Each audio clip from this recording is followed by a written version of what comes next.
Hello అండి, welcome to my channel Suma cooking. ఈరోజు మన ఛానల్లో రెసిపీ వచ్చేసి పిల్లలు పెద్దలు ఎంతగానో ఇష్టంగా తినే స్నాక్ రెసిపీ అండి. అది కూడా కొబ్బరి తురుముతోని ఆలు స్టఫింగ్తోని చక్కగా ఇలా బాల్స్ లాగా అయితే ప్రిపేర్ చేసేసుకోండి. భలే అంటే భలే రుచిగా ఉంటాయి. సాయంత్రం పూట టీ టైంలో స్నాక్ లాగా ఇలా చేసుకొని తినండి. ఫుల్గా ఎంజాయ్ చేస్తారు. పిల్లలు అయితే ఇంకా లొట్టలు వేసుకొని మరీ తింటారు. అంత రుచిగా ఉంటాయండి ఈ స్నాక్ మట్టుకు. మరి ఇప్పుడు దాన్ని ఎలా ప్రిపేర్ చేసుకోవాలో వీడియోలోకి అయితే వెళ్ళిపోదామా. దానికోసం ఇక్కడ ఒక కప్పు కంటే కొంచెం తక్కువగా సన్న రవ్వ తీసుకోవాలి. మనం ఉప్మా చేసుకుంటాం చూడండి, సుజీ రవ్వ అంటారు.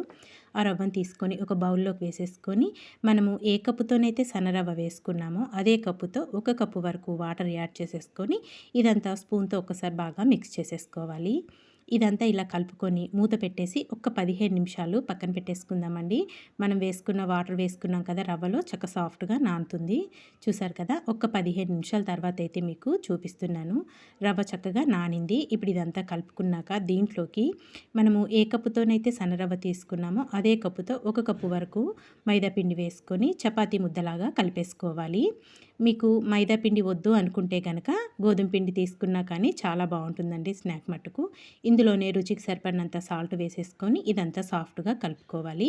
మీకు పిండి అనేది కొంచెం పలచగా అనిపిస్తే కొద్దిగా మళ్ళీ మైదా పిండి వేసేసుకొని చక్క సాఫ్ట్గా కలుపుకొని పైనుంచి మళ్ళీ కొద్దిగా ఆయిల్ వేసేసుకొని ఇదంతా బాగా మిక్స్ చేసేసుకోవాలండి. పిండి అనేది మనము పూరికైతే ఎలా సాఫ్ట్గా కలుపుకుంటామో అలా కలుపుకొని మూత పెట్టేసుకొని పక్కన పెట్టేసుకుందాము.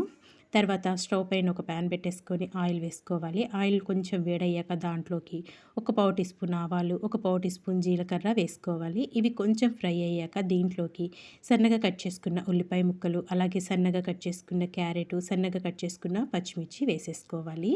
ఇప్పుడు మనం ప్రిపేర్ చేసుకునేది స్టఫింగ్ కోసం అండి. పచ్చిమిర్చి ముక్కలు ఇవన్నీ వేసేసుకున్నాక దీంట్లోకి ఒక పావు టీ స్పూన్ వరకు పసుపు కూడా వేసేసుకొని ఇదంతా బాగా మిక్స్ చేసేసుకొని మనం వేసుకున్న ఉల్లిపాయ ముక్కలు, క్యారెట్ ముక్కలు కొంచెం మెత్తబడేదాకా మగ్గించుకోవాలి.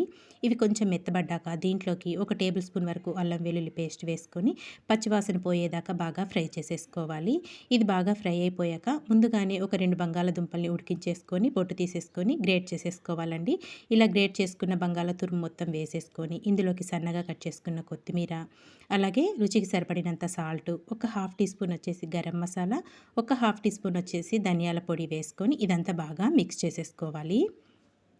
చక్క మనం వేసుకున్న మసాలా, ఉప్పు ఇదంతా ఆలు మిశ్రమానికి పట్టే విధంగా బాగా మిక్స్ చేసేసుకోవాలి. ఇదంతా బాగా కలుపుకొని ఒక 2 నిమిషాలు స్టవ్ పైనే ఉంచేసుకొని ఇదంతా మళ్ళీ కలుపుకొని ఇప్పుడు స్టవ్ ఆఫ్ చేసేసుకుందామండి. స్టవ్ ఆఫ్ చేసేసుకొని మనం ప్రిపేర్ చేసి పెట్టుకున్న ఈ కర్రీని అంతా ఒక ప్లేట్లోకి వేసేసుకొని కొంచెం చల్లారి పెట్టేసుకుందాము. ఇక్కడ కొంచెం చల్లారాక చేతికి కొద్దిగా ఆయిల్ రాసేసుకొని చిన్న చిన్న బాల్స్ లాగా ప్రిపేర్ చేసేసుకోవాలి. మనం ప్రిపేర్ చేసుకున్న ఈ కర్రీని, ఆలు కర్రీ ఉంది కదా, దీన్ని చిన్న చిన్న బాల్స్ లాగా అయితే ప్రిపేర్ చేసుకోవాలి. మరీ పెద్దగా కాకుండా నేను వీడియోలో చూపిస్తున్న విధంగా ఇలా చిన్న చిన్న బాల్స్ లాగా అయితే చేసేసుకోవాలి. నేను మొత్తం చేసి చూపిస్తాను చూడండి. ఇక్కడైతే నేను మొత్తం అన్నీ ఇలాగే ప్రిపేర్ చేసేసుకున్నానండి. ఇంక ఇదంతా పక్కన పెట్టేసుకున్నాక ఇప్పుడు మనం ముందుగా కలిపి పెట్టుకున్నాం కదా రవ్వ, అలాగే మైదా పిండి వేసుకొని పిండి అనేది చక్కగా సాఫ్ట్గా నానింది. ఇంక ఇదంతా మళ్ళీ ఒకసారి బాగా మిక్స్ చేసేసుకొని ఇందులో నుంచి కొద్దిగా పిండిని తీసుకోవాలి. పూరి కంటే కొంచెం తక్కువగా ఉండే విధంగా పిండిని తీసుకొని ఇలా బాల్ లాగా ప్రిపేర్ చేసేసుకోవాలండి. ఇలా బాల్ లాగా ప్రిపేర్ చేసుకున్న పిండితోని చిన్న పూరీలాగా ప్రిపేర్ చేసుకోవాలి. రొట్టెకోలతో కాకుండా చేత్తోనే నిదానంగా ఇలా ప్రెస్ చేసుకుంటూ చిన్న పూరీ సైజులో అయితే మనం పూరీలాగా చేసేసుకోవాలి.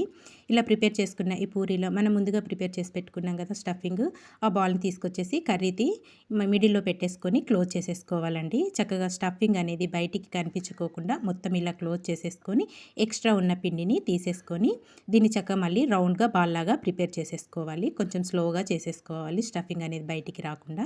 చూసారు కదా, ఇలా ప్రిపేర్ చేసేసుకోవాలండి. నేను ఇంకోటి కూడా అన్నీ ఇలాగే ప్రిపేర్ చేసేసి మీకు చూపిస్తాను. కొంచెం నిదానంగా చేసుకున్నామంటే స్టఫింగ్ అనేది మనకు చక్కగా బయటికి రాకుండా ఉంటుంది. అన్నీ నేను ఇలాగే బాల్స్ లాగా అయితే ప్రిపేర్ చేసేసుకున్నానండి. స్టఫింగ్ పెట్టేసుకొని తర్వాత ఒక జల్లుల గిన్నె తీసుకొని దానికి కొద్దిగా ఆయిల్ అనేది అప్లై చేసేసుకోవాలి. ఇలా ఆయిల్ మొత్తం అప్లై చేసుకొని మనం ముందుగా ప్రిపేర్ చేసి పెట్టుకున్న ఈ బాల్స్ అన్నీ 1 బై 1 గిన్నెలో అయితే పెట్టేసుకోవాలండి. చక్కగా మనం ఇవి ఆవిరికి ఉడికించుకుంటాం అన్నమాట. ఇలా అన్నీ పెట్టేసుకున్నాక ఒక టేబుల్ స్పూన్ వరకు ఆయిల్ వేసేసుకొని పైనుంచి మళ్ళీ ఈ లోపలి స్టవ్ పైన అయితే ఒక బౌల్లోకి వాటర్ పెట్టుకున్నానండి. వాటర్ కొంచెం వేడయ్యాక మనం ప్రిపేర్ చేసి పెట్టుకున్న ఈ బౌల్ని ఆ వాటర్ గిన్నె మీద పెట్టేసుకొని మూత పెట్టేసి ఒక 10 నుంచి 12 నిమిషాలైనా ఆవిరికి ఉడికించుకోవాలి. చూసారు కదా, ఇక్కడ నేను ఒక 12 నిమిషాల తర్వాత అయితే మీకు చూపిస్తున్నాను. చక్కగా కుక్ అయిపోయినాయండి ఆవిరికి. ఒకటి తీసి చూపిస్తాను చూడండి. చక్కగా సాఫ్ట్గా కుక్ అయిపోయినాయి. స్టఫింగ్ కూడా మనకి ఏమాత్రం కూడా బయటికి రాలేదు. ఇంక ఇప్పుడు స్టవ్ ఆఫ్ చేసేసుకొని వీటిని పక్కన పెట్టేసుకొని వీటికి ఇప్పుడు తాలింపు అనేది వేసుకోవాలి. స్టవ్ పైన ఒక ప్యాన్ పెట్టుకొని కొద్దిగా ఆయిల్ వేసుకోండి. ఆయిల్ కొంచెం వేడయ్యాక దీంట్లో ఒక పావు టీ స్పూన్ శనగపప్పు, ఒక పావు టీ స్పూన్ మినప్పప్పు, ఒక పావు టీ స్పూన్ ఆవాలు, ఒక పావు టీ స్పూన్ జీలకర్ర వేసేసుకోవాలి. ఇందులోనే ఒక పావు టీ స్పూన్ వరకు పసుపు కూడా వేసేసుకొని మనం వేసుకున్న శనగపప్పు, మినప్పప్పు ఇవన్నీ చక్కగా దోరగా ఫ్రై చేసుకోవాలి. ఇవి కొంచెం ఇలా దోరగా ఫ్రై అయ్యాక దీంట్లోకి కొద్దిగా చిల్లీ ఫ్లేక్స్ కూడా వేసేసుకోండి. ఇందులోనే సన్నగా కట్ చేసుకున్న కొత్తిమీర కూడా వేసేసుకోవాలి. ఇదంతా ఒక నిమిషం పాటు బాగా ఫ్రై చేసుకోవాలి. ఇంక ఇందులోనే ఇవన్నీ బాగా ఫ్రై అయిపోయాక ఒక కప్పు వరకు పచ్చి కొబ్బరి తురుము వేసుకోండి. నిజంగా ఈ పచ్చి కొబ్బరితోటి ఇంకాస్త టేస్టీగా ఉంటుంది స్నాక్ అనేది మనకి. తప్పకుండా ఇలా ట్రై చేసి చూడండి, మీకైతే డెఫినెట్గా నచ్చుతుంది. మనము కొబ్బరి తురుము కూడా వేసుకున్నాక దీంట్లోకి లైట్గా సాల్ట్ వేసుకోండి. ఇందులోనే మళ్ళీ లైట్గా కొంచెం గరం మసాలా కూడా వేసుకొని ఇదంతా బాగా కలుపుకొని ఒక్క నిమిషం పాటు ఫ్రై చేసుకోండి. మరీ బాగా ఫ్రై అవ్వాల్సిన అవసరం లేదు. ఒక నిమిషం పాటు ఇలా ఫ్రై చేసుకున్నాక మనం ముందుగా ఆవిరికి ఉడికించి పెట్టుకున్న ఈ బాల్స్ అన్నీ 1 బై 1 ప్యాన్లో అయితే వేసేసుకోవాలి. అన్నీ ఇలా వేసేసుకొని స్లోగా కలుపుకోవాలండి. చక్కగా అంతా పట్టే విధంగా కొబ్బరి తురుము అనేది మనం ప్రిపేర్ చేసి పెట్టుకున్న ఈ బాల్స్కి అంతా పట్టే విధంగా బాగా మిక్స్ చేసేసుకోవాలి. కొంచెం స్లోగా నిదానంగా కలుపుకుంటూ ఇవంతా బాగా కలుపుకోవాలి. ఇదంతా ఇలా బాగా కలుపుకొని ఇంక ఇప్పుడు స్టవ్ ఆఫ్ చేసేసుకుందామండి. మనకి స్నాక్ అయితే రెడీ అయిపోయింది.